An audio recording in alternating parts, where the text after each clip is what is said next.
잠언 25장. 이것들도 솔로몬의 잠언으로서 유다 왕 히스기야의 신하들이 모은 것입니다. 이를 숨기는 것은 하나님의 영광이요, 이를 잘 살피는 것은 왕의 영광이다. 하늘은 높고 땅은 깊듯이 왕의 마음은 헤아리기 어렵다. 은에서 찌꺼기를 없애라. 그래야 금속 세공업자가 쓸만한 은그릇을 만들 수 있다. 왕 앞에서 악한 자를 없애라. 그러면 의를 통하여 왕위가 굳게 세워진다. 왕 앞에서 잘난 체 하지 말고 높은 관리들 자리에 끼어들지 말라.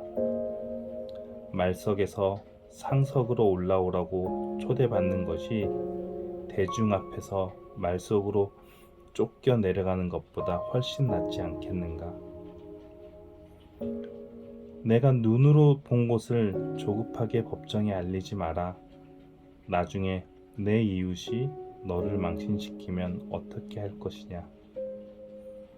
너는 이웃과 다툴 때 남의 비밀을 말하지 마라. 그것을 듣는 자가 너를 망신시킬 것이요, 나쁜 평판이 너를 계속 따라다닐 것이다. 경우에 합당한 말은 은쟁반에 놓여진 금사과와 같다. 지혜자의 책망은 들을 줄 아는 귀에 금 귀고리와 순금 목걸이 같다. 믿을 만한 심부름꾼은 그를 보낸 주인에게 추수하며 땀 흘릴 때에 마시는 얼음물 같아서 그 주인의 마음을 시원하게 한다. 선물한다고 말만 하는 사람은 비 없는 구름과 바람 같다.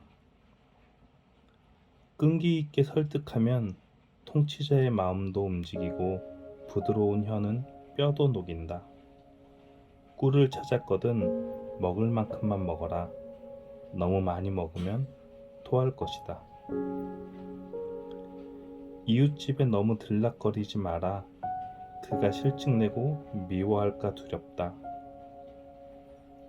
자기 이웃을 해치고자 거짓 증언하는 사람은 몽둥이나 칼, 날카로운 화살과 같다.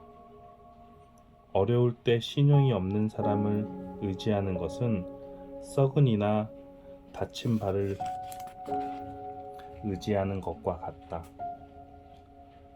마음이 무거운 자 앞에서 노래하는 것은 추운 날 남을 발가벗기는 것과 같고 터진 상처에 식초를 붓는 것과 같다. 내 원수가 굶주리거든 그에게 먹을 것을 주어라. 목말라 하거든 마실 물을 주어라. 그리하면 그는 머리에 숯불을 둔 것 같이 부끄러워하고 여호와께서는 내게 상을 주실 것이다. 북풍이 비를 몰고 오듯 험담하는 혀는 분노를 초래한다. 옥상 한 구석에서 사는 것이 다투는 아내와 같이 사는 것보다 낫다. 먼 나라에서 보내온 좋은 소식은 목마른 영혼의 냉수와 같다. 의인이 악인에게 굴복하는 것은 우물이 흐려지고 샘이 썩는 것과 같다. 꿀을 너무 많이 먹으면 몸에 해롭고 자기 영광을 구하는 것도 명예롭지 못하다. 자기를 다스리지 못하는 자는 성벽이 무너진 성과 같다. 26장. 여름에 오는 눈이나 추수 때의 비처럼 어리석은 자에게 영예는 적절하지 않다. 근거 없는 저주는 참새가 퍼덕거리고 제비가 쏜살같이 날아가는 것처럼 상대방에게 미치지 못한다. 말에게는 채찍을, 나귀에게는 재갈을, 어리석은 자의 등에는 몽둥이를 휘둘러야 한다. 어리석은 자의 어리석음을 따라 대답하지 마라. 그렇지 않으면 너도 그와 같이 될 것이다. 어리석은 자에게는 그의 어리석음에 따라 대답하여라. 스스로 지혜로운 채 할까 두렵다. 어리석은 자를 지켜 편지를 전하는 것은 자기 발을 자르고 극약을 마시는 것과 같다. 어리석은 자들이 잠언을 말하는 것은 다리 저는 사람의 다리와 같다. 어리석은 자에게 영예를 주는 것은 마치 물매에 돌을 매다는 것과 같다. 어리석은 자들이 잠언을 말하는 것은 술 취한 자가 가시나무를 휘두르는 격이다. 미련한 자나 지나가는 자를 품꾼으로 부리는 자는 활을 마구 쏘는 궁수와 같다.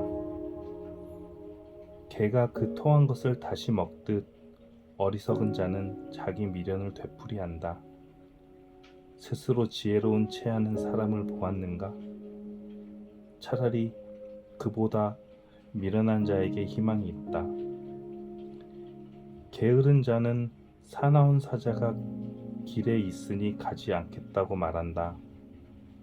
문짝이 돌조기를 따라 돌듯 게으른 뱅이는 침대에서만 뒹군다. 게으른 자는 자기 손을 밥그릇에 갖다 대고도 입에 넣을 생각을 안 한다. 게으른 자는 나는 슬기롭게 대답을 전하는 7명보다 낫다라고 스스로 생각한다. 자기와 상관도 없는 다툼에 참견하는 행위는 개의 귀를 잡아당기는 사람과 같다. 횃불을 던지고 독이 묻은 화살을 쏘아대는 미친 사람과 같이 지혜 없는 사람은 자기 이웃을 속이고도 그저 장난삼아 했을 뿐이야 라고 말한다. 나무가 없으면 불이 꺼지듯 험담꾼이 없으면 다툼도 그친다. 숯불에 숯을 더하고 불에 나무를 더하듯 싸움꾼은 싸움에 부채질만 한다. 고자질은 맛난 음식과 같아서 뱃속 깊이 내려간다. 마음은 악하면서 입술만 부드러운 사람은 유약을 바른 토기와 같다. 악의를 품은 사람은 입술로는 그럴싸하게 말하지만 마음에는 독을 품고 있다. 그런 자가 듣기 좋은 말을 할지라도 믿지 마라. 7가지 혐오스러운 것들이 그 마음에 들어있다. 그의 악의가 교묘하게 숨겨져 있다. 해도 그의 악한 생각이 회중 앞에서 드러날 것이다. 함정을 파는 자는 자신이 그곳에 빠질 것이요 돌을 굴리는 자는 그 돌에 치일 것이다. 거짓말하는 자는 혀는 상대를 미워하고 아첨하는 입은 상대를 파멸로 이끈다. 27장 내일을 자랑하지 마라. 오늘 무슨 일이 일어날지 누가 알 것인가? 타인이 너를 칭찬하기는 해도 내 입으로는 하지 마라. 돌도 무겁고 모래도 무겁지만 바보가 주는 모욕은 이것보다 더 무겁다. 분노는 잔인하고 화는 사람을 삼키지만 질투처럼 파괴적이지는 않다. 면전에서 책망하는 것이 숨겨진 사랑보다 낫다. 친구가 주는 상처들은 믿음에서 난 것이지만 원수는 입맞추고 배반한다. 배부른 사람은 꿀도 싫지만 배고픈 자에게는 쓴 것도 달다.